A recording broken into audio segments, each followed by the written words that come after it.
Halo, Ini halo. sama Ibu Muda. Ini Jadi Bang. saya lewatkan nggak sih? Kenapa? Dapet.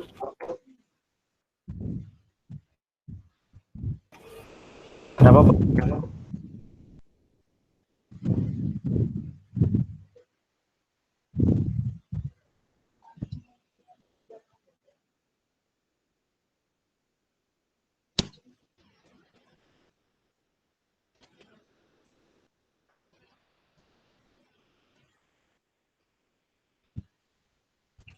Halo, Halo. cara kedengeran kan? Enggak. Share screen-nya juga udah kelihatan kan?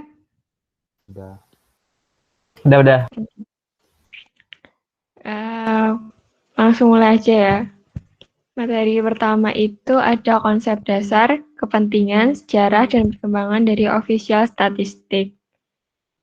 Yang di modul ini kurang lebih sama kayak yang di PPT-nya Bu Iin dulu, cuma ada beberapa yang kurang, ada beberapa yang ditambahin juga. Yang pertama, konsep dasar.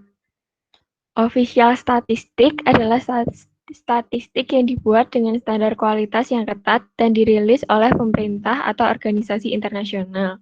Jadi nggak semua lembaga atau organisasi itu bisa menghasilkan official statistik. Yang kedua, unsur-unsur penting mengenai official statistik. Yang pertama, ada data statistik berkaitan dengan perkembangan ekonomi, demografis, sosial, dan lingkungan. Yang kedua, data statistik dirilis oleh lembaga yang diberi mandat langsung oleh negara atau diatur dalam undang-undang. Yang ketiga, data statistik dibuat mengikuti standar resmi yang dibuat oleh UNFPOS sehingga dapat dipercaya, kredibel, konsisten, dan kualitas tinggi. Ini itu sama kayak di PPT-nya Bu Iin yang 3 kriteria utama official statistik berdasarkan handbook kalau nggak salah, yang menjawab what, who, sama how. Yang A itu menjawab what, yang B menjawab who, terus yang C itu menjawab how. Terus selanjutnya, official statistic versus unofficial statistic. Kalau official statistik itu sudah ditunjuk secara resmi oleh negara dan secara resmi legal dalam undang-undang. Yang kedua, karena resmi, maka dalam pengambilan maupun metode pengumpulan datanya mengacu pada standar kualitas dari UNFPOS, sehingga datanya terpercaya, konsisten, dan berkualitas tinggi. Sedangkan kalau unofficial statistik, itu bukan lembaga resmi yang menghasilkan karena tidak ditunjuk secara resmi oleh negara dan nggak legal secara undang-undang. Yang kedua, hasil statistiknya tentu berbeda dengan yang resmi. Hal ini dikarenakan lembaga tersebut tidak mengacu pada standar kualitas yang ditentukan oleh UNFPOS, sehingga datanya cenderung kurang valid. Terus lanjut ke sejarah munculnya official statistik. Yang pertama dimulai pada era Kristen. Sensus oleh Kaisar Quirinius dilakukan untuk perhitungan populasi di provinsi Romawi di Syria dan Yudea. Yang kedua, selanjutnya tahun 1086, The Domesday Books Commission mendata untuk menilai tanah dan sumber daya yang dimiliki di Inggris. Lalu pada tahun 1662 dan 1692, John Grant dan Edmund Halley dan lain-lain menemukan tabel kematian. Selanjutnya, pada tahun 1790, sensus penduduk modern pertama dilakukan di Amerika Serikat. Dan yang terakhir, tahun 1953, sistem neraca nasional dan tabel pendukung diciptakan oleh PBB. Selanjutnya, beberapa perkembangan penting dalam official statistik. Itu pada abad 17 pertengahan, ada political arithmetic yang apa sih namanya? dimunculkan oleh William Petty, mengumpulkan dan mencatat untuk live table. Yang kedua, pada tahun 1662 ada early sampling. John Brown untuk memperkirakan populasi London secara kasar dengan catatan kematian. Pada tahun 1895 ada early large scale sample survey oleh Anders Kjaer. Pada tahun 1994 ada adaptasi UNFPS oleh UNECI. Dan pada tahun 2010-an udah mulai pakai Big Data for Official Statistics untuk menyelidiki keuntungan dan tantangan Big Data dalam official statistics. Terus selanjutnya perkembangan sejarah peran bentar. Maaf.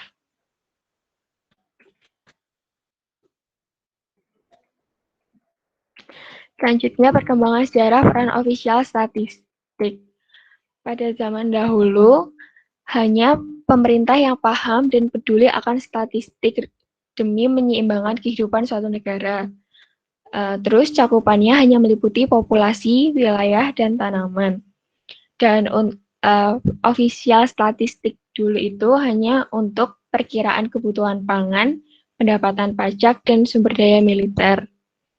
Sedangkan kalau untuk zaman sekarang, tidak hanya pemerintah, tapi juga masyarakat juga sudah paham dan peduli akan statistik.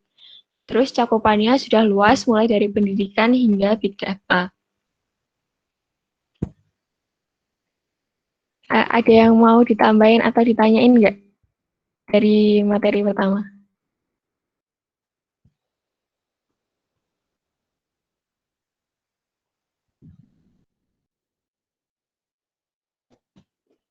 Belum.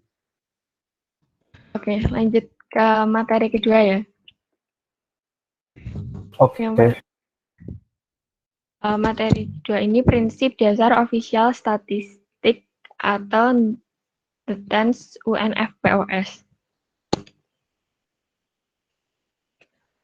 Oh ya, yang di materi pertama tadi itu di PPT-nya Bu Iin juga dibahas tentang 3 kriteria utama official statistik. Bentar.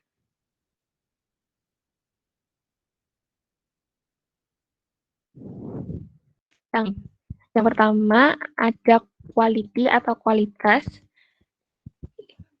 Di sini maksudnya kalau official statistik itu harus memenuhi standar kualitas yang diperlukan untuk dianggap menjadi official statistik, yaitu standar UNFPOS. Yang kedua, releasing agency, di mana official statistik itu diproduksi oleh pemerintah atau organisasi internasional yang ditunjuk atau yang memiliki wewenang. Yang ketiga, public accessibility, yaitu official statistik harus dapat diakses oleh semua kalangan karena merupakan barang publik. Habis itu ada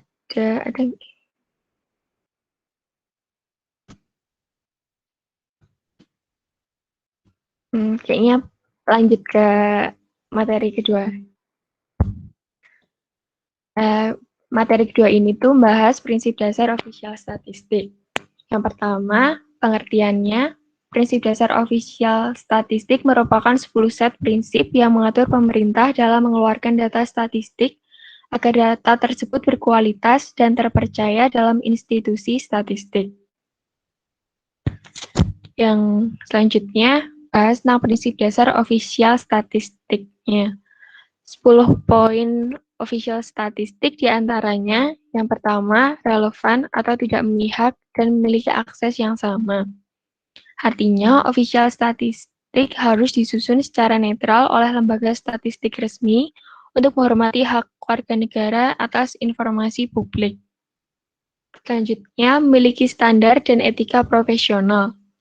yaitu untuk mempertahankan kepercayaan badan statistik resmi harus memutuskan berdasarkan prinsip-prinsip ilmiah dan etika profesional tentang metode dan prosedur yang berkaitan dengan data statistik.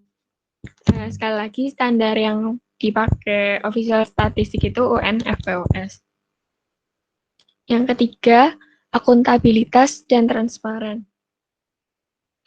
Untuk menjembatani agar data yang disajikan memiliki interpretasi yang tepat, maka harus sesuai dengan standar ilmiah, baik sumber, metode, maupun prosedur dalam statistik. Yang keempat, ada mencegah penyalahgunaan. Lembaga statistik berhak mengoreksi interpretasi dan statistik yang salah. Yang selanjutnya, sumber official statistik. Untuk tujuan statistik data mungkin diambil dari beberapa sumber, namun badan-badan statistik harus memilih sumbernya berdasarkan kualitas, ketepatan waktu, biaya, dan beban pada responden. Jadi nggak bisa asal pilih data. Yang selanjutnya, kerahasiaan. Data individu yang dikumpulkan untuk kompilasi statistik harus bersesuaian dan harus digunakan secara eksklusif untuk tujuan statistik. Yang selanjutnya, memiliki aturan. Hukum, peraturan, dan langkah-langkah di mana sistem statistik beroperasi harus diumumkan kepada publik. Yang selanjutnya, koordinasi nasional. Koordinasi antar lembaga statistik penting demi terciptanya konsistensi dan efisiensi dalam statistik. Selanjutnya, menggunakan standar internasional.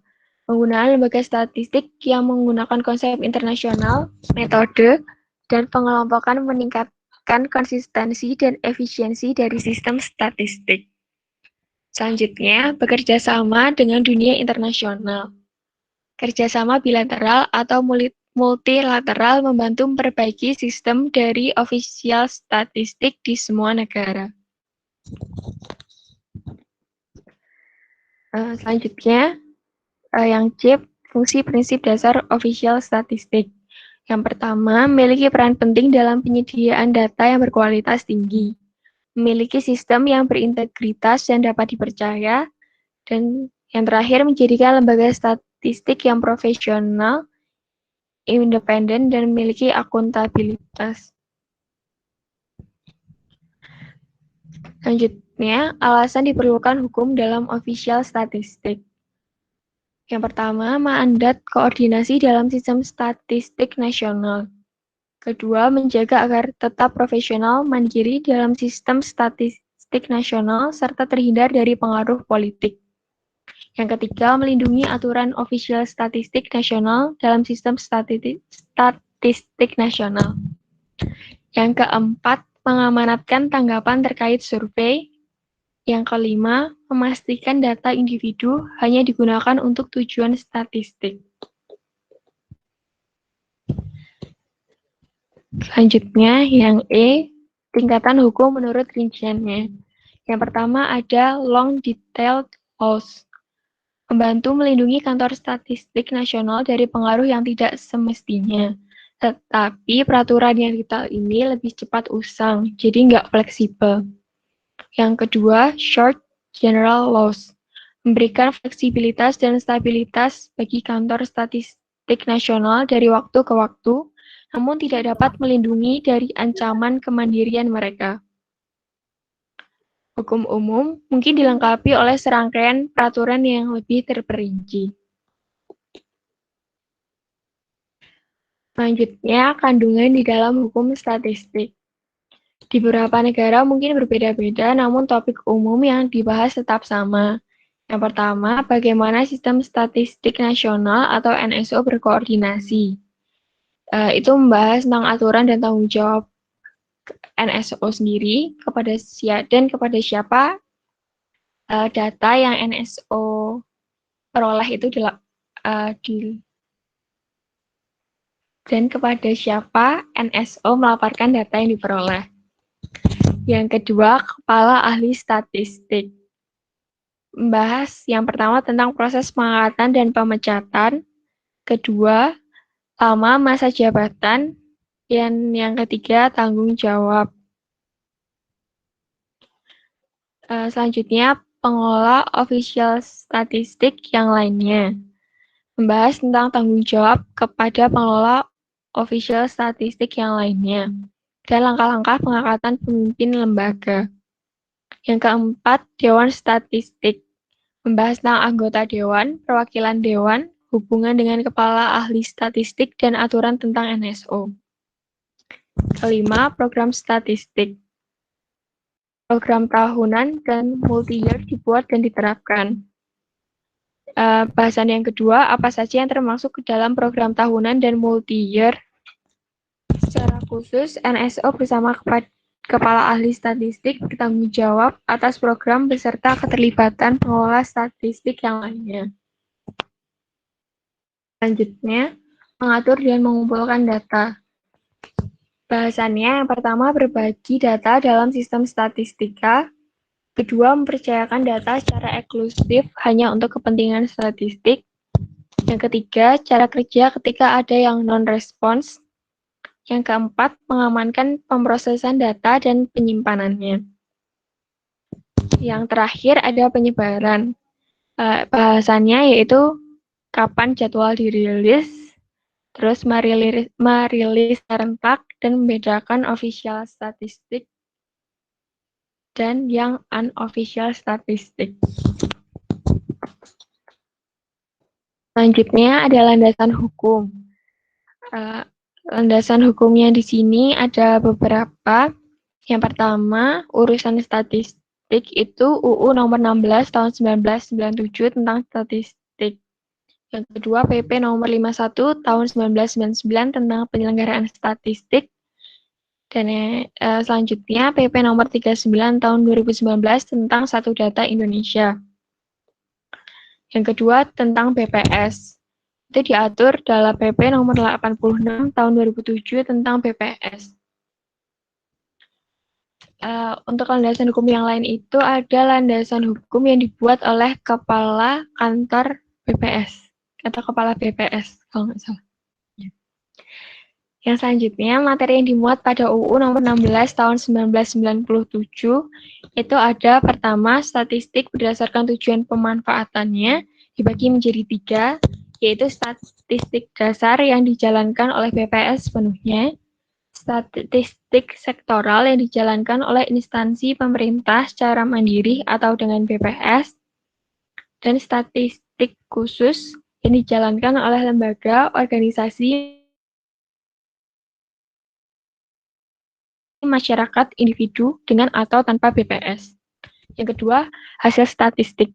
BPS mengumumkan BRS secara teratur dan transparan agar masyarakat mengetahui dan dapat memanfaatkannya. Yang ketiga, sistem statistik nasional yang andal, efektif, dan efisien. Yang keempat, dibentuk forum masyarakat statistik sebagai wadah masyarakat statistik untuk memberikan saran dan aspirasi kepada BPS. Mungkin ada yang mau ditanyakan atau ditambahkan? Dani nanya tuh di chat.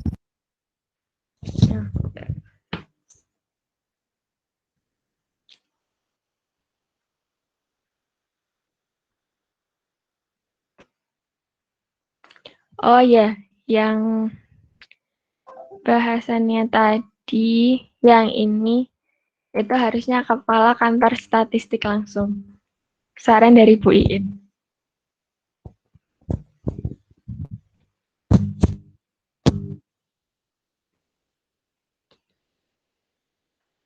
Ada yang lain?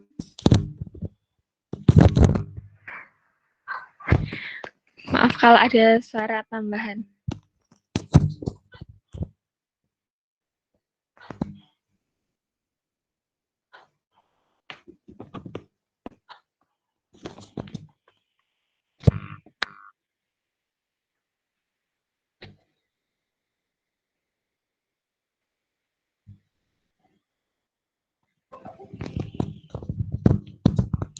Gue pengen nanya, Nak. Kenapa? Tapi bingung mau nanya apa. Nggak tahu gue. Yaudah lah, yang lain mungkin. Ini kayaknya hafalan semua ya, official statistik.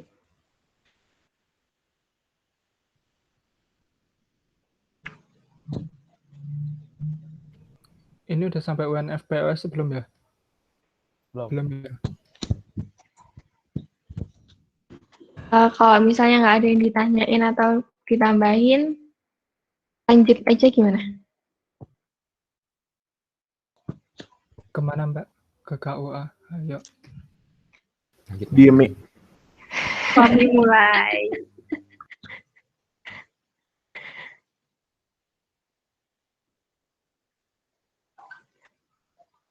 Lanjut Dani kan? Iya. Tadi Fahmi nanya udah nyampe di UNFPOS atau NSO Mi? UNFPOS mah di UNFPOS. awal, Mi. Iya, Mi. Iya.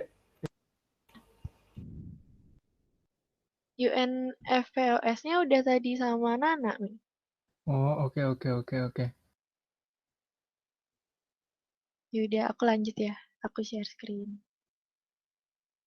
Oke. Siap, Mbak Daniku.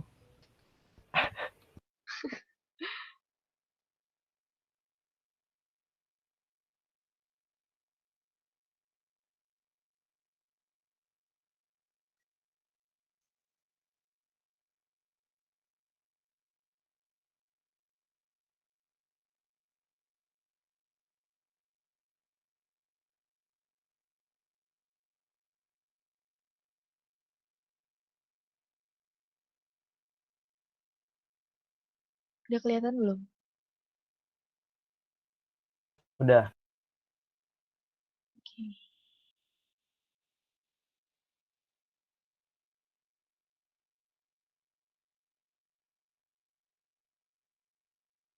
Mana ya? Ini kekecilan atau perlu di zoom lagi? Oh, kalau aku sih udah cukup Mbak untuk melihat Mbak Dani di situ. Itu Dani yang di kiri, Mi. Ribet tuh, Mi.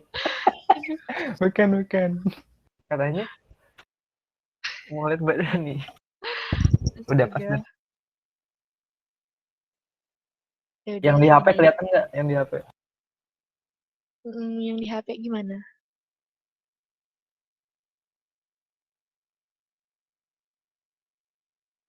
Diam berarti kelihatan.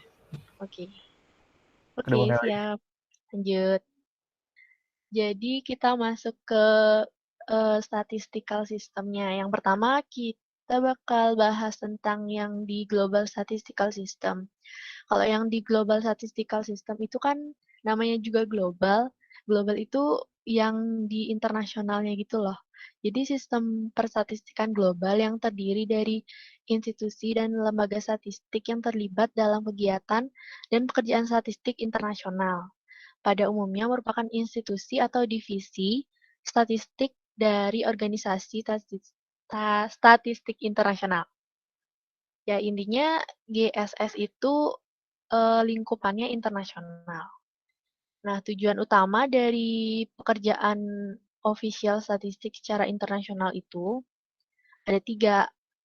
Yang pertama, pengembangan dan pemeliharaan standar persstatistikan internasional, kompilasi dan diseminasi data yang dapat diperbandingkan secara internasional, dan juga pengembangan kapasitas di bidang persstatistikan. Ya, secara internasional juga sih pada intinya, karena GSS itu bergerak di bidang internasional. Terus yang ketiga, ini ada beberapa lembaga atau agensi yang terdapat dalam GSS. Sebenarnya materi yang ada di modul ini sama kayak di PPT yang dikasih sama Bu Iin sih. Di sini juga lebih lengkap diisi kepanjangan-kepanjangannya gitu loh. Kayaknya aku pakai ini aja. Jadi ada beberapa lembaga itu. Yang pertama lembaga atau agensi yang ada di dalam lingkupan PBB. Itu ada UNSD atau United Nations Statistical Division, di mana terdiri dari divisi-divisi statistik.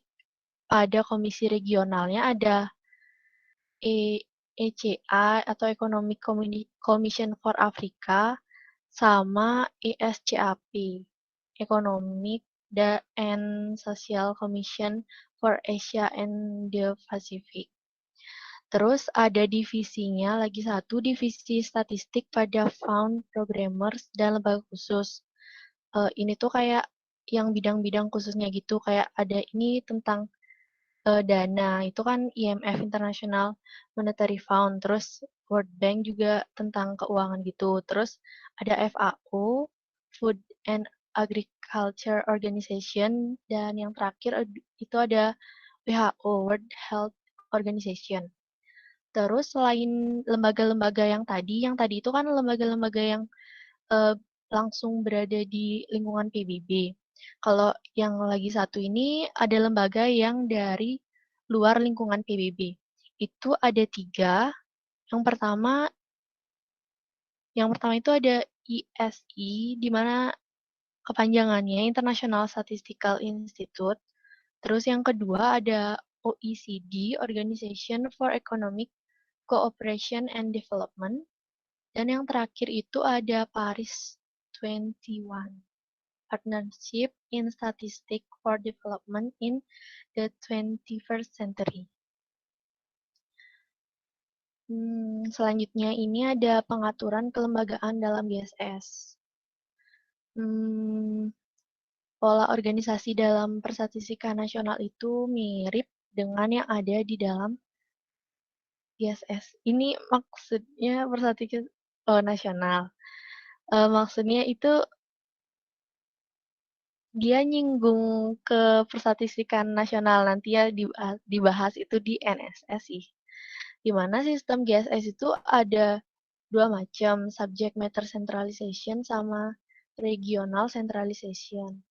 Itu kalau subject matter-nya itu berdasarkan bidangnya gitu. Di mana beberapa lembaga mencakup banyak subject matter, misalnya UNSD, ada juga yang mengkhususkan pada subject matter tertentu, misalnya ILO itu kan bergerak di bidang ketenaga kerjaan ya, International Labour Organization kayaknya.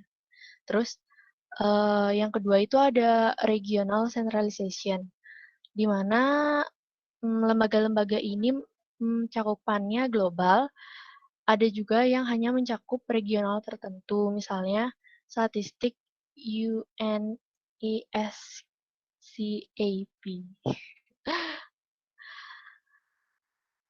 Mungkin teman-teman ada yang mau nambahin nggak tentang pengaturan kelembagaan dalam GSS ini? Kayaknya itu udah lengkap, Mbak. 2. Oke, aku lanjut. Ini kemudian bahasan selanjutnya itu ada the UN. Dan, mau nanya Dan, itu bedanya apa sih Dan? A Apa? sama B, A sama B. Oh, kalau subject matter centralization itu pembagian lembaganya itu berdasarkan bidang-bidangnya gitu loh. Kalau yang ini kan contohnya itu ILO gitu kan. Ya, ILO itu kan bergerak di bidang ketenagakerjaan. Terus tadi juga ada yang di bidang makanan, di FAO, sama di bidang kesehatan kan ada WHO gitu. Terus yang kalau regional centralization itu pembagiannya itu per gini apa namanya? Per wilayah-wilayah gitu, bukan per bidang kayak gitu. Oh gitu. Oke, makasih. Mungkin teman-teman yang lain ada tambahan nggak? Oke, guys. Coba kita lihat di ini NSO. Mana ya?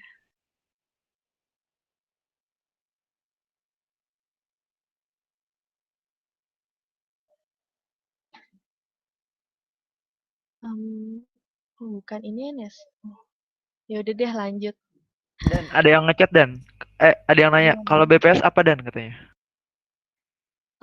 Kalau BPS itu NSO. BPS itu NSO di suatu negara. Bukan termasuk sebenarnya termasuk ke gini sih, ke GSS secara umum. Itu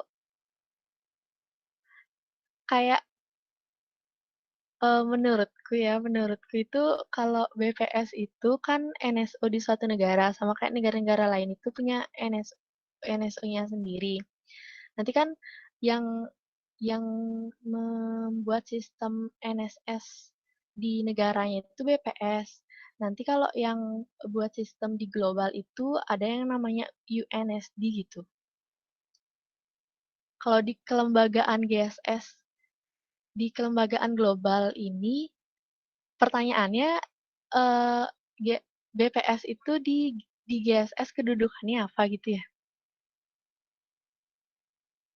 Gimana Matus? On mic Matus?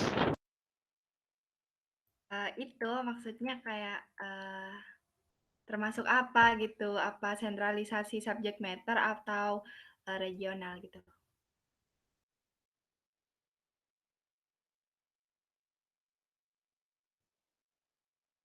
Sistem persstatistikan di Indonesia gitu ya? Per wilayah toh. Yang kemarin aku tangkep pas apa namanya KSM angkatan itu dibilangnya kalau BPS itu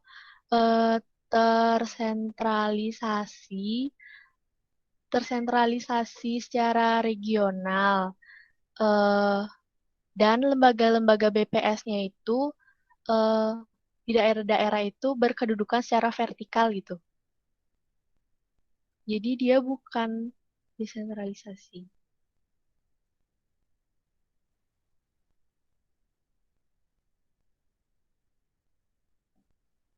Oh iya, tadi tuh Bang Joni bantu jawab loh. Kenapa nggak nanya masternya? Sekalian dan pastiin. Oh iya, ada Bang Joni. Gimana Gimana Bang Bang Joni? Joni? Per wilayah kan?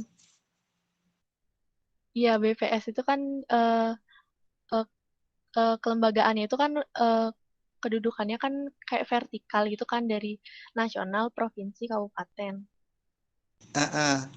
Benar. Jadi dia itu masuk ke regional centralization ya, Bang Joni. Yes. Oh, oke, makasih Bang Joni. Gimana Matus?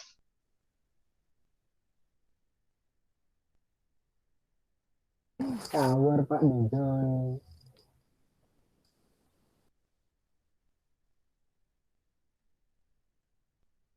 Udah katanya Dan, makasih Dan.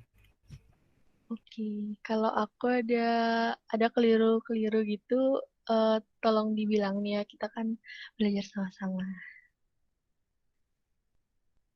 Lanjut ini ke the UN Statistical Commission UNSC, di mana UNSC ini yang mengambil keputusan tertinggi di ISS. Terus dilaksanakan dilaksanakan oleh UNSD dengan menyelenggarakan pertemuan tahunan di New York. Bentar, harus ide.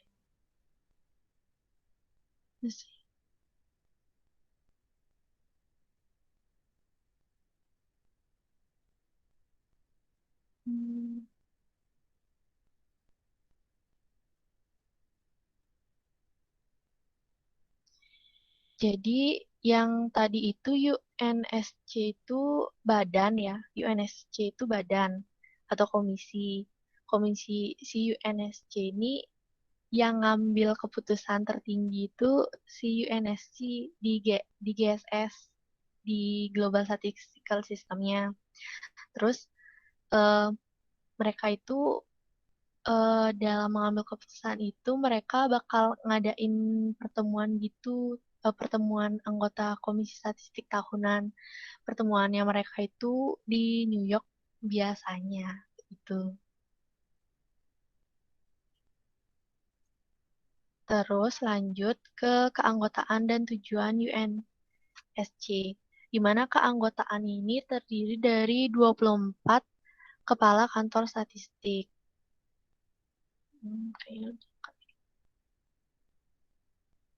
Jadi 24 kepala kantor statistik itu merupakan perwakilan-perwakilan dari setiap benua ya. Terus selanjutnya lembaga persstatistikan internasional yang lain dan anggota PBB lain juga hadir sebagai peninjau dan diperkenankan untuk mengemukakan pendapatnya dalam berorganisasi di GSS itu.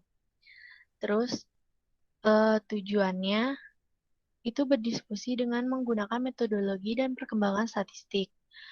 Kemudian bertujuannya yaitu sebagai peran kunci dari komisi adalah melakukan koordinasi program-program kegiatan perstatistikan internasional.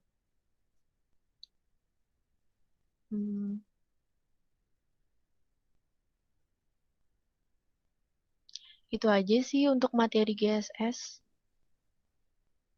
Habis ini kita langsung ke NSS. Itu PPT siapa, Dan? Kelompok lo?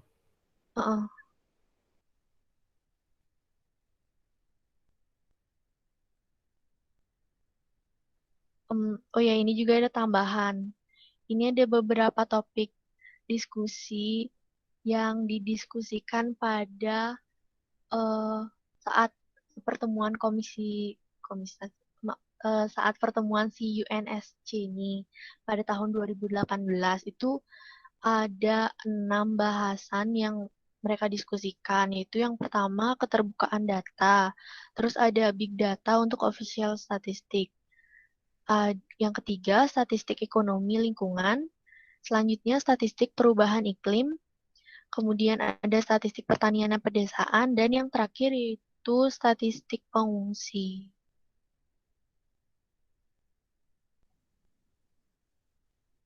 Jadi ini pertemuan CUNSC ini tahunan ya. Mungkin yang tahun 2019 sama 2020 belum sempat dicari sih. Aku juga belum sempat nyari.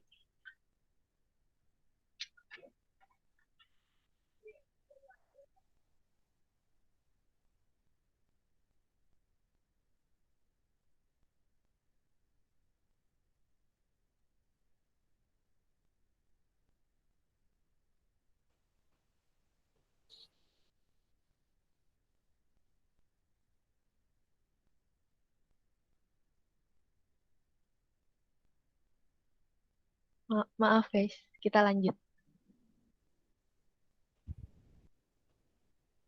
Yang GSS gimana? Ada kendala nggak? Maksudnya ada masalah, ada yang perlu ditanyakan atau gimana? Dipersilahkan guys. Mari kita berdiskusi.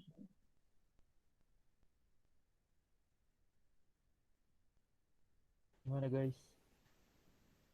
Ya, hayu mah berhayu. Intinya kalau GSS itu sistem perstatistikannya dalam lingkup internasional gitu sih.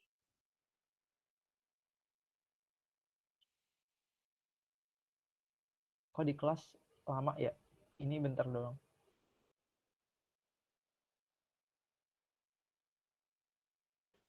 Kenapa, Za?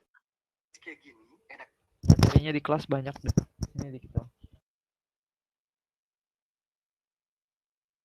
Yang di kelas, yang ini enggak sih? Sebenarnya dikit, Za. Cuma per slide itu penjelasannya cuma dikit-dikit gitu loh. Oh.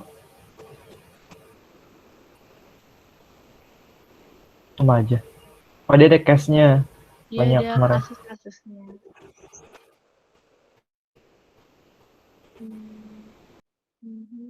Is the generalization by subject matter ya. Ini FAO ini kan dia bergerak di bidang agriculture sama food. Jadinya dia itu masuk ke desentralisasi by subject matter per bidang gitu. Mana lagi?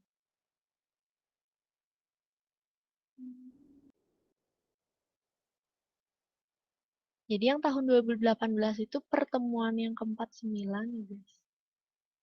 Yang tadi nggak ada.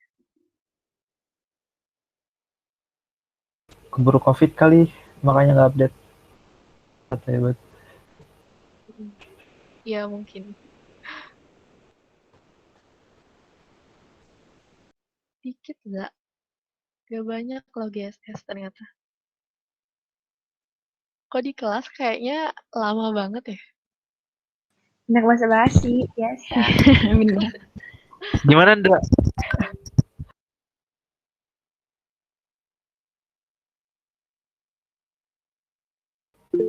Nggak tahu.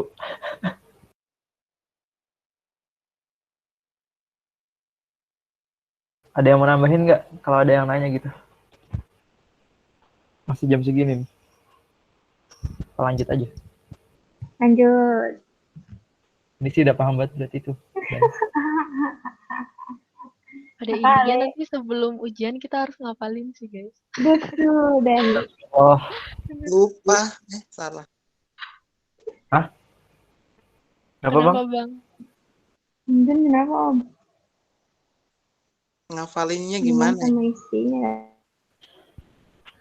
Hafal. Hafal yang di modul aja bang Joni. Gampang kok. Udah singkat-singkat yang di modul.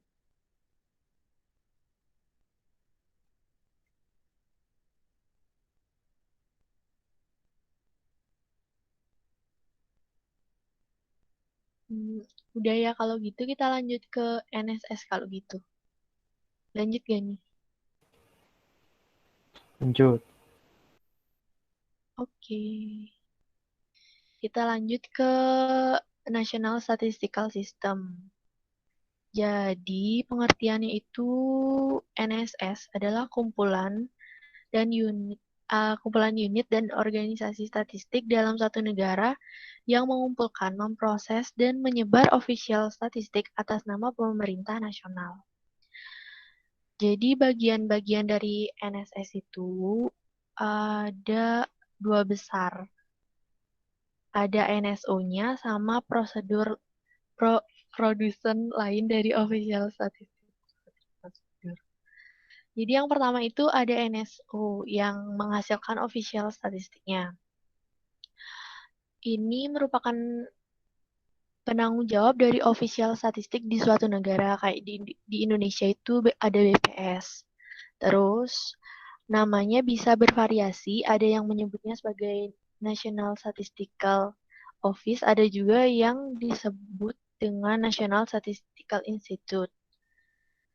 Terus NSO ini bertindak sebagai koordinator dari National Statistical System atau sistem perstatistikan nasional di negaranya. Terus dikepalai oleh statistis negara, kepala kantor statistik. Intinya kepala NSO-nya itu namanya kepala kantor statistik. Kayak dibilang Bu In, jangan nyebutnya kepala ahli statistik. Terus yang kedua ini ada produsen lain dari official statistik. Ini tuh badan lain yang dapat menghasilkan official statistik dalam kerangka National Statistical System. Jadi kayak di negara-negara yang sistemnya itu sistem desentralisasi, itu kan kayak di Inggris di materiku itu NSO-nya kan namanya ONS, Office for National Statistical gitu. Terus selain si ONS itu kan kayak ada badan-badan lain gitu kan di negaranya yang menghasilkan official statistik juga. Jadi itu juga termasuk ke dalam bagian dari National Statistical System. Nah, jadi kita bahas di National Statistical Office atau NSO-nya ini. Jadi NSO di setiap negara di dunia itu berbeda-beda. Kayak di Indonesia sama di Inggris, di Jepang, atau di Amerika itu kan beda. Tapi pada intinya itu organisasi NSO itu dapat disusun berdasarkan subjek matternya, dapat disusun berdasarkan prosesnya, dapat berupa kombinasi dari keduanya.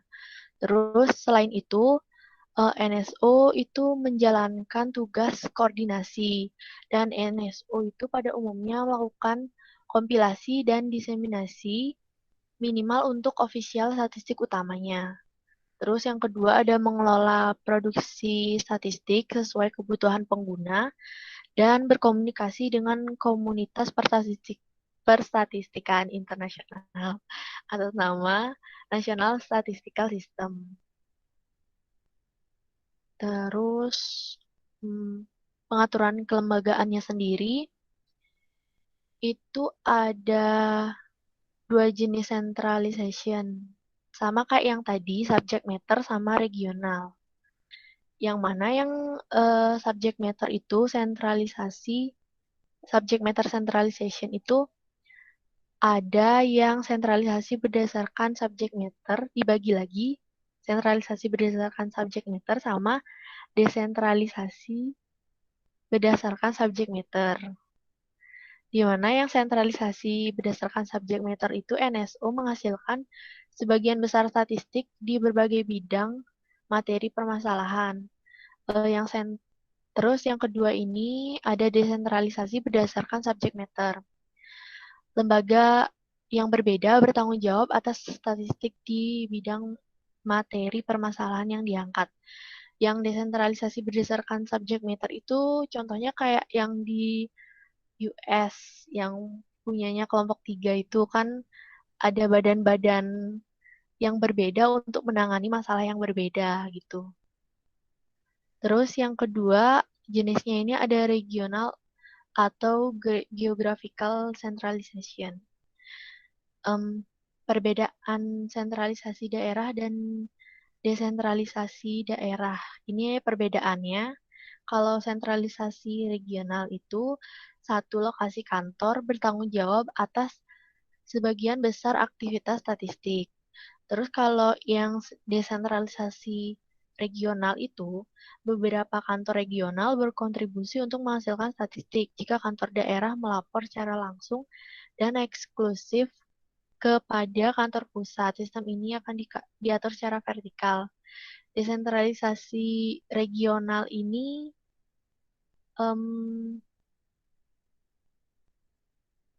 kok aku bingung. Desentralisasi.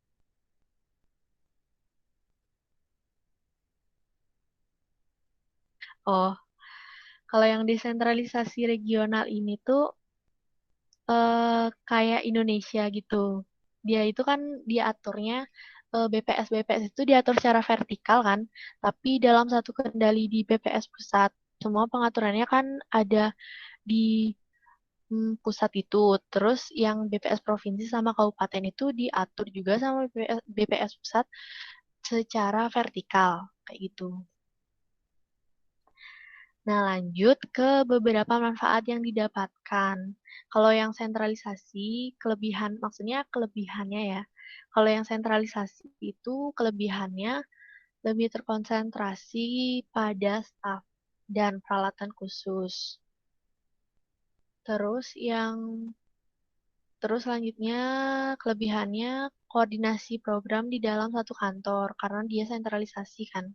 Terus NSO memiliki profil yang lebih tinggi.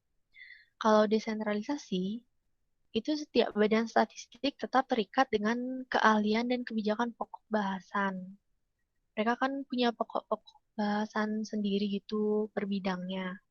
Terus penggunaan data administratif lebih mudah karena datanya itu udah dipegang sama satu lembaga kayak itu. Terus selanjutnya pilihan yang buruk dari kepala statistik untuk NSO akan memiliki pengaruh yang lebih terbatas.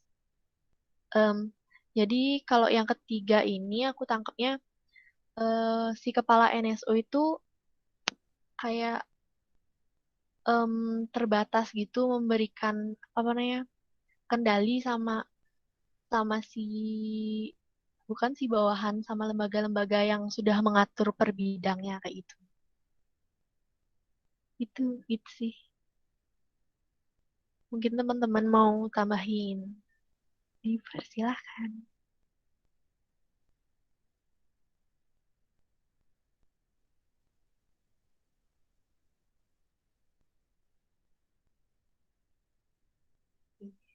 Aku keluar.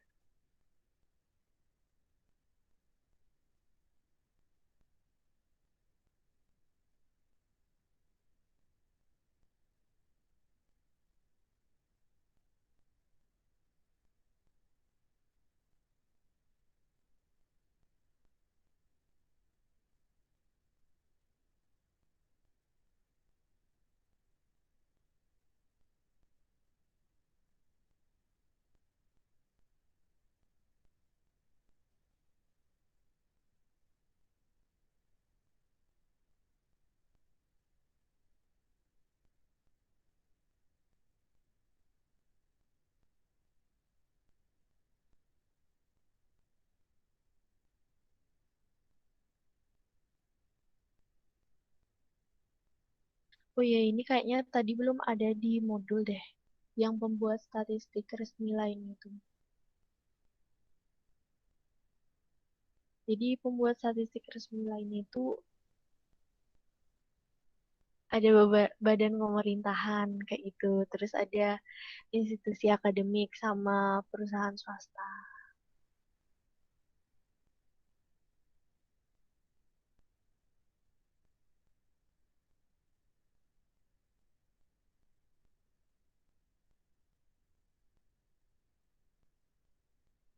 Ini perlu dijelasin nggak, Baganin? Duh, merah. Perlu nggak guys?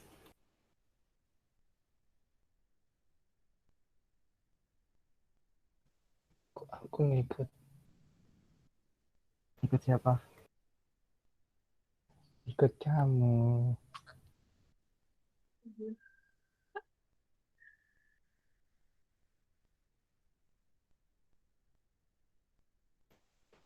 Itu ngapain dan? SSN. Apa, Za? Ini ngapain? SSN.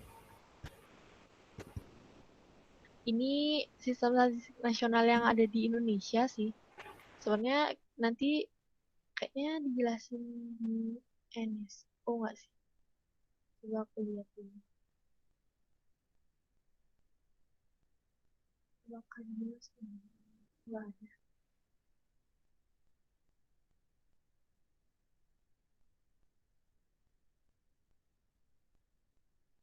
Jelasin nggak nih? Jelasin ya? Jelasin ya? Aduh. Jelasin nggak guys? Ya udah jelasin yuk, jelasin. Jelasin. Jelasin. Jadi ini tuh kayaknya kurang jelas. Aku aduh. Hmm, jadi ini tuh sistem statistik nasional yang ada di Indonesia. Nah, ini tuh kayak bagan sistem persstatistikan yang di Indonesia, yang milik nasional Indonesia itu. Di mana dalam menyediakan kebutuhan data statistik itu, kan ada tiga jenis data statistik yang diproduksi di Indonesia. Itu ada statistik sektoral, statistik dasar, sama statistik khusus. Nah, kalau statistik sektoral itu, statistik dasar deh dulu. Kalau statistik dasar itu dihasilkan oleh BPS. BPS yang membuat data si statistik dasar itu melalui sensus, survei, kompromin, dan lain-lain. Nah, selain itu, selain statistik dasar, juga ada statistik sektoral. Statistik sektoral ini dibuat atau dihasilkan oleh kementerian, lembaga, institusi, ataupun lembaga daerah itu bersama ataupun tidak bersama BPS. Ini tuh dihasilkan dari kegiatan survei, kompromin, dan lain sebagainya. Terus yang ketiga ini ada data statistik khusus. Data statistik khusus ini bisa dibuat atau dihasilkan oleh masyarakat umum. Jadi si statistik khusus ini juga bisa dibantu oleh BPS dalam menghasilkannya, di mana dihasilkan dari survei sama kompromin ataupun lainnya, sama kayak yang ini, yang statistik sektoral. Jadi semua data-data yang tadi, data statistik sektoral, data statistik dasar ini Kompromin apa bakal itu?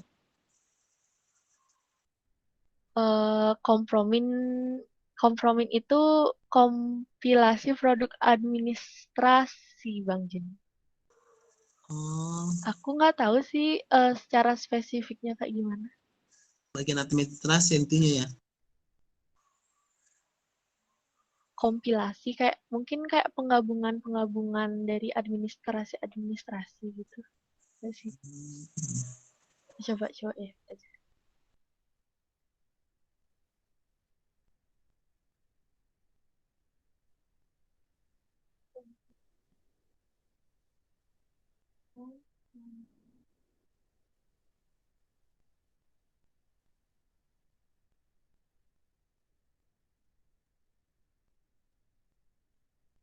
Oh, nggak ada kompromin.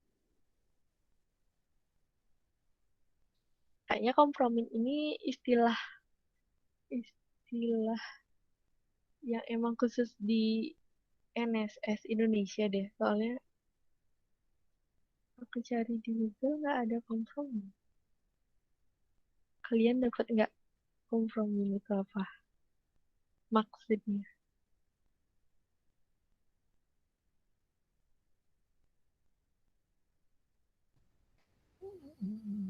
Yang administrasi itu kayaknya. Kenapa, Mi? Coba deh, Mi. Aku kurang jelas dengerin. Aku nggak begitu maksud kompromi. Ya, intinya kayaknya produk administrasi kayaknya dari registrasi itu nggak sih registrasi penduduk itu. Soalnya di bagian dia bilangnya kan produk administrasi gitu.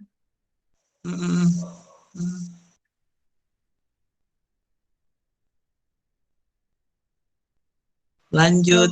Kalau belum jelas mungkin kita tanya sama Bu Iin aja kali nanti. Itu dijawab Rinal tuh di chat. Apa tuh?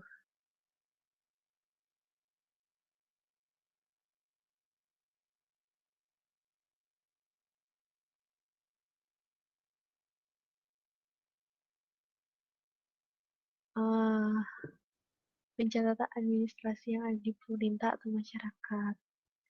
Nah, Ini pendemo gitu nggak guys. sumber data yang ketiga? Nyamuk sini nggak sih? Yang kelemahannya kalau di daerah terpencil susah nyari ini registrasi atau beda? Beda lembaga ya? Tahu lah. Kurang tahu juga sih.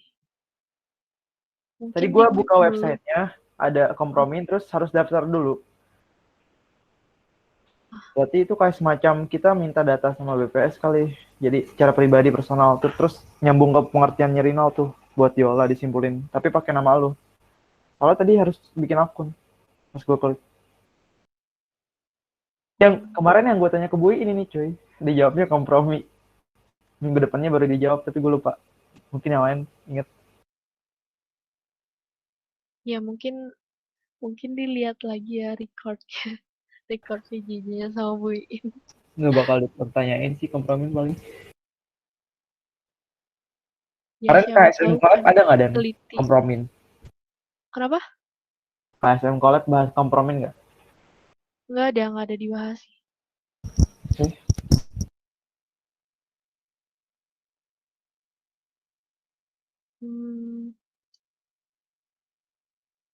Nah, lanjut. Jadi si data-data tadi kan data sektoral, data dasar, data statistik dasar, sama data statistik khusus ini di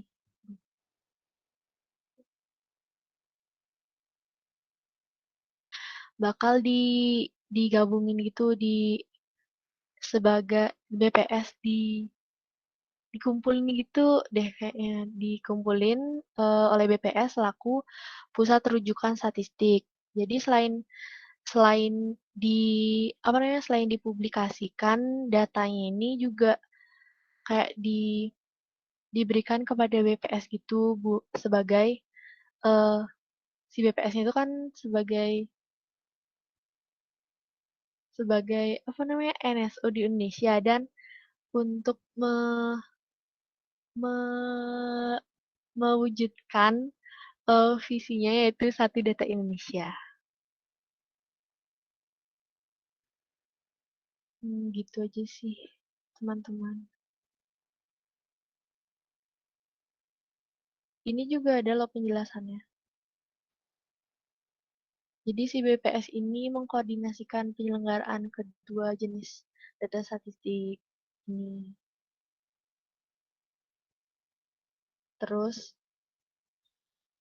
si BPS ini juga memberikan rekomendasi gitu. Makanya ada si panah-panah ini. Terus yang ketiga, yang ini itu instansi pemerintah dan masyarakat saling berkoordinasi dan bekerja sama juga. Terus yang keempat, yang ini instansi pemerintah menyerahkan hasil. Nah, yang begitu diserahkan ke BPS.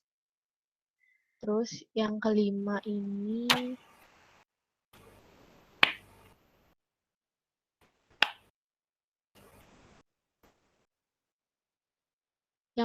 ada sinopsisnya. Jadi selain data, si statistik khusus juga kayak nyerahin sinopsis gitu. Gitu, guys.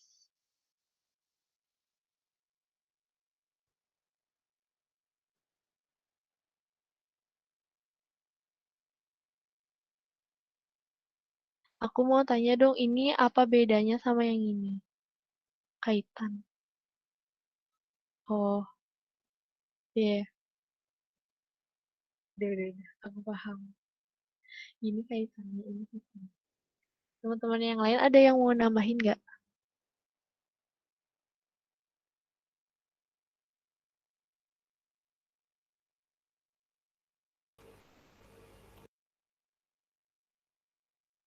SDI apa Dan? Kenapa za SDI? Satu Ya. Data Indonesia. Apa tuh program? Itu visinya.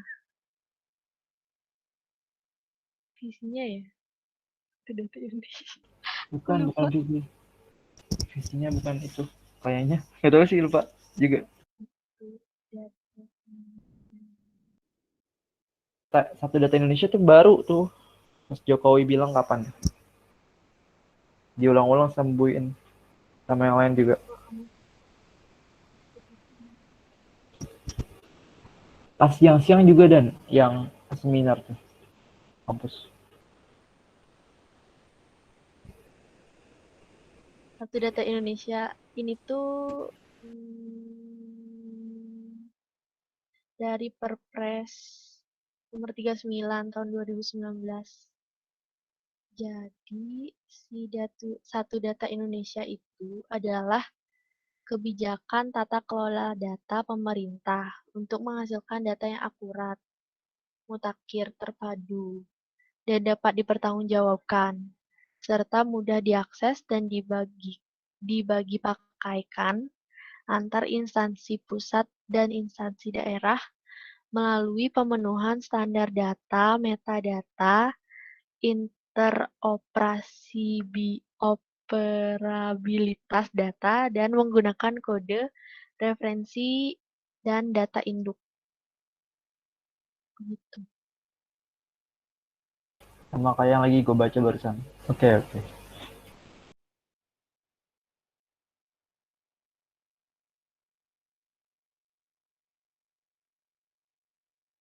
Terus sama yang tadi kan aku sempat bilang metadata kan. Kemarin waktu KSM angkatan juga sempat disinggung. Kayaknya Bang Joni deh nanya metadata. Metadata itu kayak ringkasan dari data gitu. Bukan data mentah, bukan juga data yang kayak udah diolah, tapi kayak ringkasan data. Biasanya isinya itu kayak hmm, judul datanya apa, terus yang melakukan survei itu siapa, terus kayak kayak pengenalan dat kayak pengenalan datanya itu ya kayak pengenalan gitu sih. Belum belum diolah dan juga belum apa ya belum diolah ataupun nggak bisa dibilang mentah juga kayak gitu.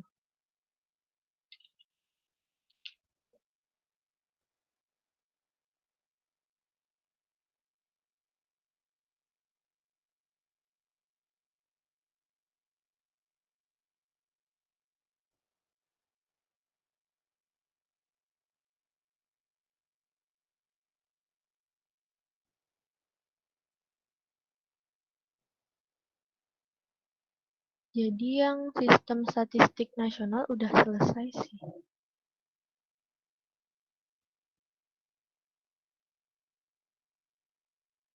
Ini ada studi kasus. Mau dibaca nih. Panjang banget.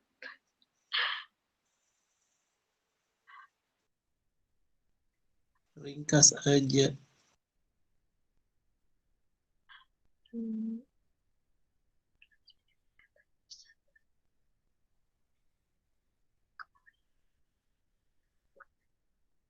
sekolahnya terhadap tujuan pembangunan bagian dari perkembangan. Dan metode itu juga telah dikembangkan.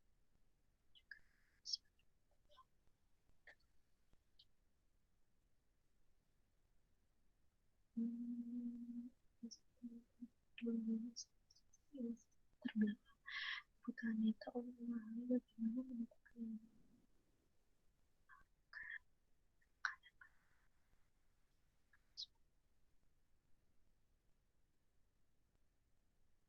banyak perhatian telah diberikan kepada masalah penciptaan problem nasional justice.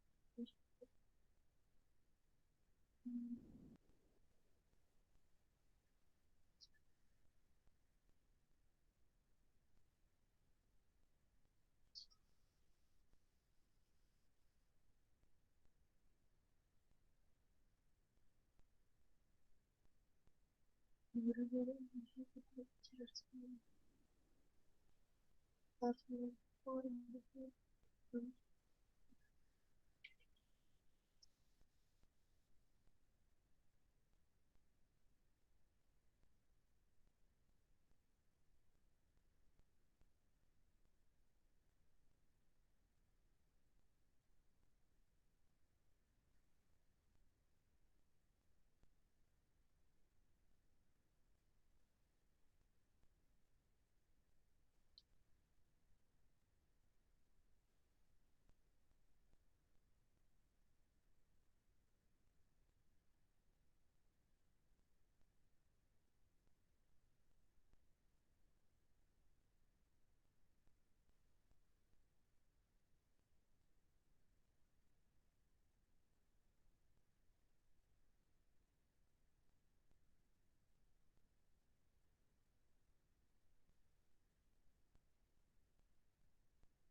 Oh, jadi ini kayak contoh kasus aja sih, teman-teman. Kayak bacaan.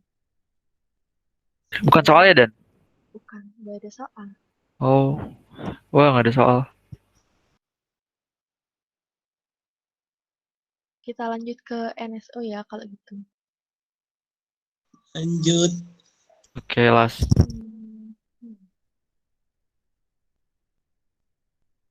Oh, ada sejarah juga. Oke. Pertama-tama, konsep dasar kantor statistik nasional adalah ada untuk memberikan informasi kepada masyarakat umum, pemerintah dan dunia usaha dalam bidang ekonomi, demografi, sosial, dan bidang lingkungan. Informasi ini penting untuk pembangunan di bidang ini dan untuk saling pengetahuan dan perdagangan di antara negara. Mungkin untuk saling berbagi pengetahuan dan perdagangan di antara negara-negara dan orang-orang di dunia. Kantor Statistik Nasional yang ada di Indonesia itu namanya BPS, Badan Pusat Statistik.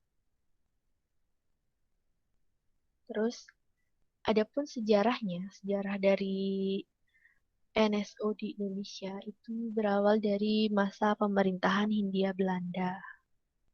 Jadi kegiatan statistik di Indonesia itu sudah dilaksanakan sejak pemerintahan Hindia Belanda oleh suatu badan atau lembaga yang didirikan oleh Direktur Pertanian, Kerajinan, dan Perdagangan atau Direktur van Landbouw, Nijverheid en Handel di Bogor. Nah, pada Februari tahun 1920, lembaga tersebut bertugas untuk mengelola dan mempublikasikan data statistik.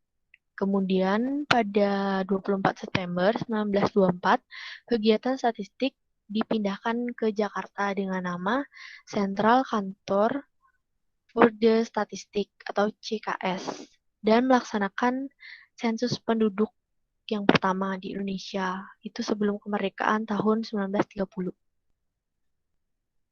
Terus berlanjut ke masa pemerintahan Jepang.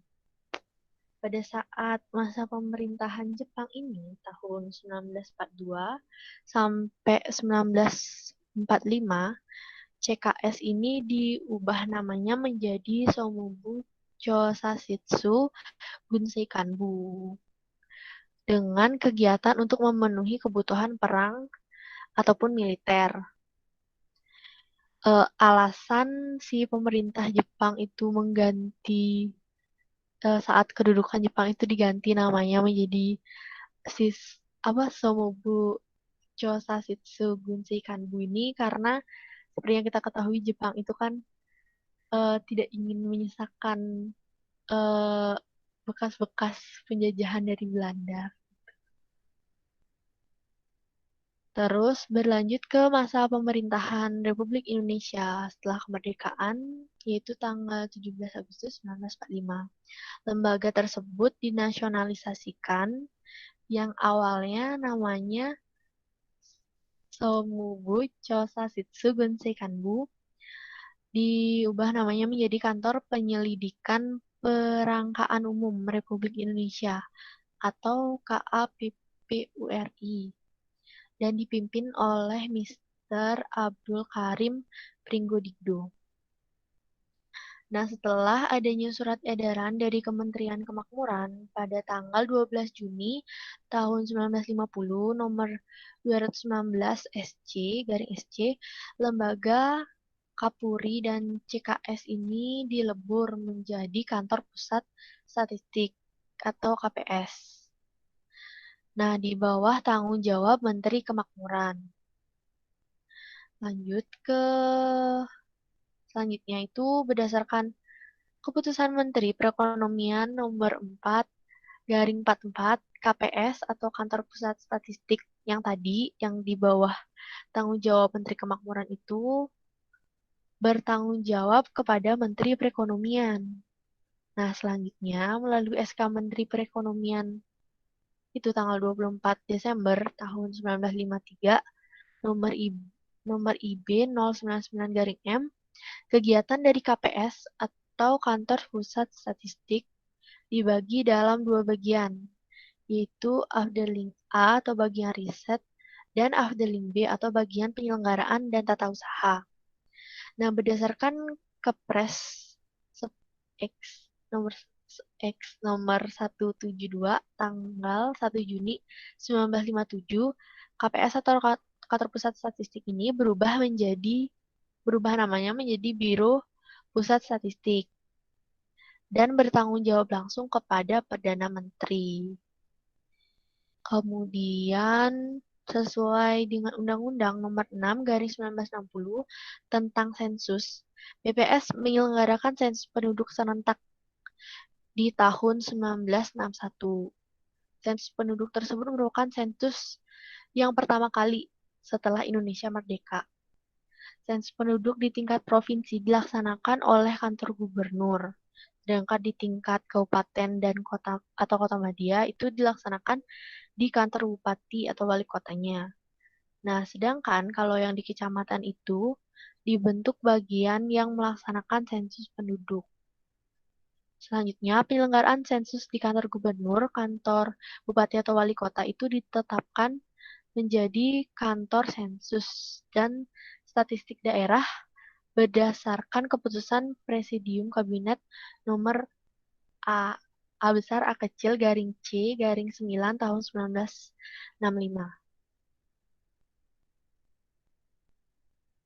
Nah, kemudian berdasarkan peraturan pemerintah nomor 16 garis 1968 ini yang mengatur tentang organisasi dan tata kerja dari BPS di pusat dan daerah serta perubahannya menjadi PP nomor 6 garis 1980 itu menyebutkan bahwa perwakilan BPS di negara di daerah adalah kantor statistik provinsi dan kantor statistik kabupaten ataupun kota madya. Kemudian tentang organisasi BPS itu ditetapkan kembali pada PP nomor 2 tahun 1992 yang disahkan pada 9 Januari 1992. Dan selanjutnya kedudukan, fungsi, tugas, susunan organisasi dan tata kerja BPS itu diatur dengan keputusan Presiden nomor 6 tahun 1992.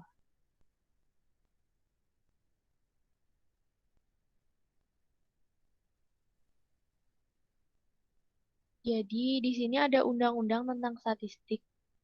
Itu namanya Undang-Undang Nomor 16 Tahun 1997 yang ditetapkan tanggal 19 Mei 1997.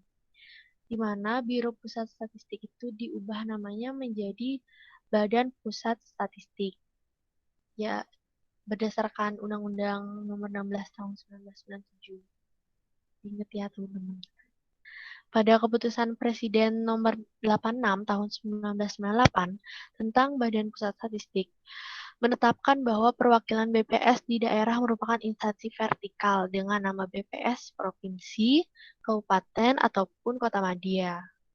Pada tanggal 26 Mei 1999, ditetapkan kembali ada namanya PP nomor 51 tahun 1999 tentang penyelenggaraan statistik di Indonesia. Oke, lanjut. Sebenarnya kayaknya nggak bisa hafal sekali deh kalau baca ini. Soalnya banyak banget sih undang-undangnya.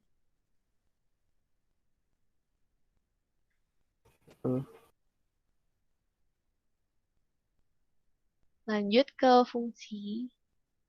Fungsi dari NSO di Indonesia atau BPS itu yang pertama mengkaji dan penyusunan kebijakan nasional di bidang kegiatan statistik. Kemudian yang kedua penyelenggara statistik dasar seperti yang tadi di bagian itu. Terus ada koordinasi kegiatan fungsional, pelaksanaan tugas NSO, National Official Statistic, NOS. Kemudian yang keempat itu ada fasilitas dan pembinaan terhadap kegiatan instansi pemerintah di bidang kegiatan statistik. Dan yang terakhir itu penyelenggaraan pembinaan dan pelayanan administrasi umum di bidang perencanaan umum, ketatausahaan, organisasi, tata laksana, kepegawaian, keuangan, kearsipan, hukum, persandian, perlengkapan, dan juga rumah tangga. Banyak banget. Lanjut ke wewenangnya sendiri. Jadi BPS itu punya wewenangnya sendiri. Di mana yang pertama itu menyusun rencana nasional nasional secara makro di bidangnya, ada perumusan kebijakan di bidangnya untuk mendukung pembangunan secara makro. Jadi di bidangnya itu maksudnya di bidang perstatistikan ya. Terus yang ketiga itu penetapan sistem informasi di bidangnya, terus penetapan dan penyelenggaraan statistik nasional, dan yang terakhir itu kewenangan lain sesuai dengan ketentuan peraturan perundang-undangan yang berlaku, yaitu perumusan dan pelaksanaan kebijakan tertentu di bidang kegiatan statistik dan penyusunan pedoman penyelenggaraan survei statistik sektoral.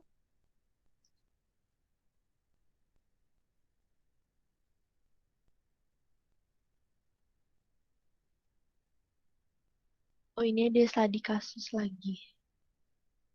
Nggak usah kali Dan, kalau kayak tadi mah.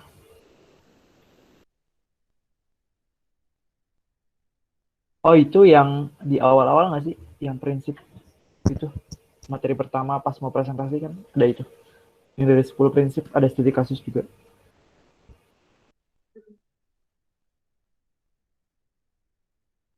Aku baru muncul di sini sih. Itu kita generic model emang udah diajarin gue ya? Besok.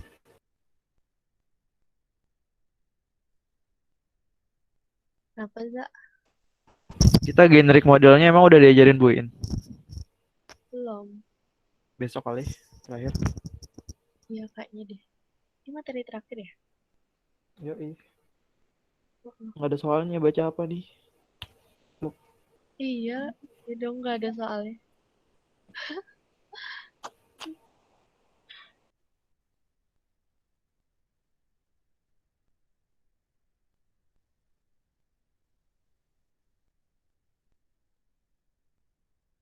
Kayaknya yang standarisasi menurut GSIPM ini besok deh. Maksudnya waktu pertemuan 7 deh. Pasti bakal dibahas sama Bu. Aku juga belum sempat baca materinya. Oke.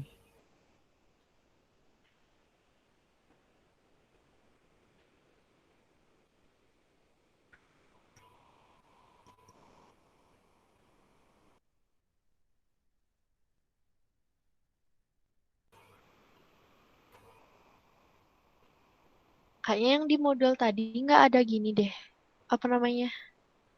Kurang lengkap. Widih, Fahmi. Di pantai. Iya, simpel banget di modul.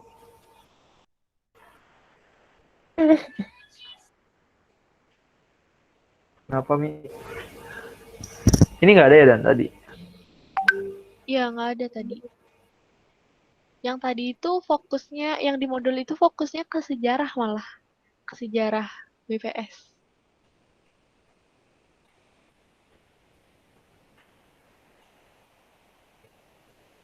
Widih, Fahmi. Dokter.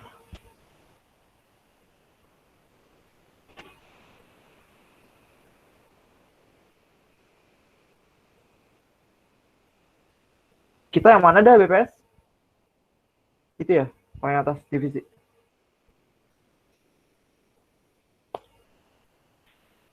Paling kanan contoh BPS. Oh, BPS. Contohnya BPS.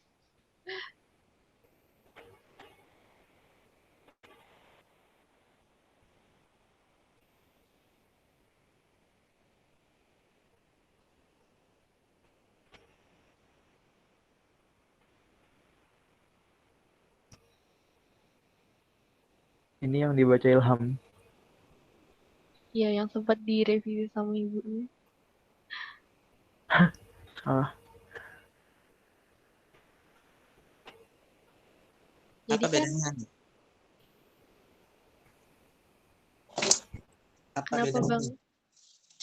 Nah, bagaimana membedakan GSS dengan GSS dengan NSO? NSS kan? Perbedaannya ya mau gini. Kalau GSS sama NSS itu sistemnya. Kalau GSS itu yang global, Yang NSS itu yang nasionalnya. Sedangkan kalau NSO itu National Statistical Office, itu kantor atau badan lembaganya. Lembaga yang menjalankan NSS di negaranya. Gitu.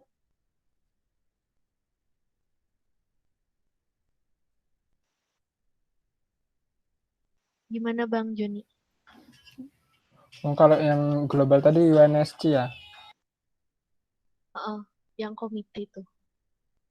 UNSC.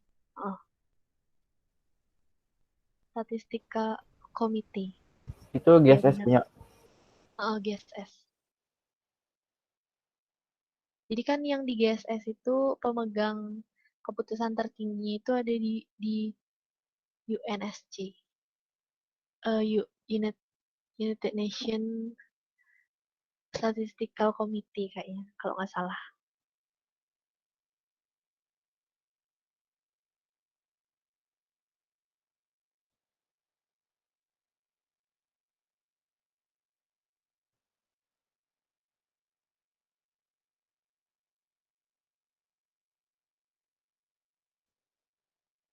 Oh ya, kalian udah pegang apa namanya PPT yang pakai bahasa Indonesia kan ya? Belum. Belum. Masa belum sih? Ini kok ada gini-ginian sih? Dari mana lo? Gue nggak ada tabel gini. Ini tuh aku dapat di waktu KS itu yang dikirim ngisi materi KSM Collab itu. Oh,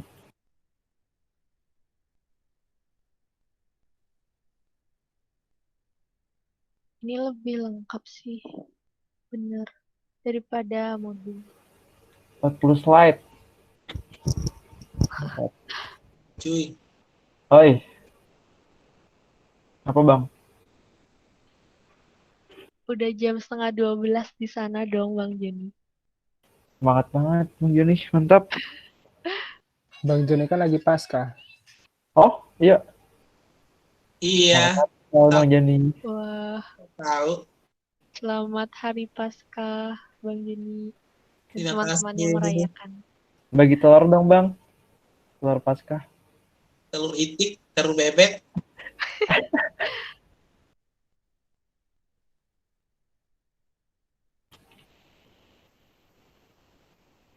Gimana Dan? Udah Dan? Gak ada lagi. Ya dibahas. Ini sih gak dibahas. Tapi kayaknya kita tinggal baca aja sih. Soalnya kalau misalnya aku bacain itu nggak mungkin langsung hafal gitu. Ah, Contoh aja. tahu apa bang? Contoh kasus ini termasuk NSS. Emang ada? Statistik. Siapa yang ikut KSM Collab? Bahas kasus kan? Oh iya Bang Joni ikut. Iya, Ayo, Bang Joni ikut. Aku lupa soalnya apa. Itu dikasih kuisis nggak sih kemarin itu? Oh, yang Bang Joni itu ya? Yang juaranya itu ya? Oh iya. Bang Joni juara? Juara 0. Iya.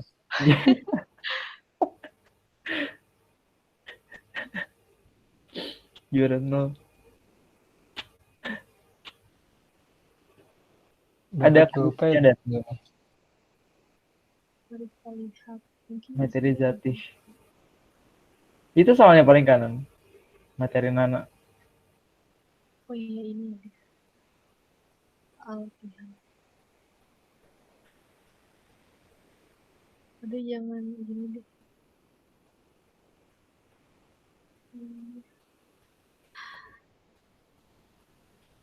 Oh itu udah ada KJ-nya. Udah ada kajiannya guys. Silahkan dibuka aja tuh linknya yang dikasih misi. Iya. Baca sendiri aja. Lumayan. Contoh-contoh soal. Ini Yang tahun soal lalu soalnya nggak negara ada. Zatih. Negara Kingdom Zatih ini. Iya. Ada Yoneko lagi. Erza, ada Erza. Bukan Erza, Ezra. Dia nggak ada. Dia baca saya sambil ketawa. Ada Pak Kecak, parah banget Pak Kecak. Yang dosen. Udah kali. Dan ada yang mau nanya dan biar nggak kemalaman. Jadi udah gitu aja sih materinya. Aduh, Panjang banget ya. minum dan.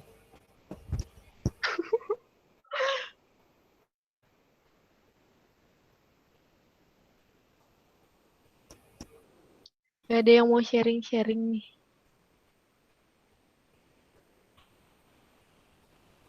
Ayo guys, sharing guys. Besok Miss Kiki nanti ditanyain lagi. Kok sepi lagi sih? Nanti ngambek lagi dah. Ya Allah, gue record lupa. Sorry. Emang apa? Ngambek kenapa? Enggak, maksudnya nanti nilainya jelek gitu. Kan ngambek sih. Sedikit mengancam. Apanya? Yang kemarin, kalau sepi nilainya jelek semua ya. Langsung belajar apa? Oh iya ya. Oh iya ya, meninggal. Enggak lah, dia bercanda pasti. Ya udah, coba aja cuy. Deli, Miss Kiki nggak jadi bikin video ya, Deli, buat praktek, Deli. Iya beliau loh, kayak nggak gitu. jadi. Iya kayaknya sih nggak jadi. Udah pertemuan terakhir juga kan besok. Enggak terakhir sih, abis UAS lagi, abis UTS. Oh iya ada lagi. Maksudnya sebelum UTS. Heeh, terakhir. Kali aja pas udah UTS dijadiin tuh yang ininya. Besok tutup biar tidur. Tutupnya.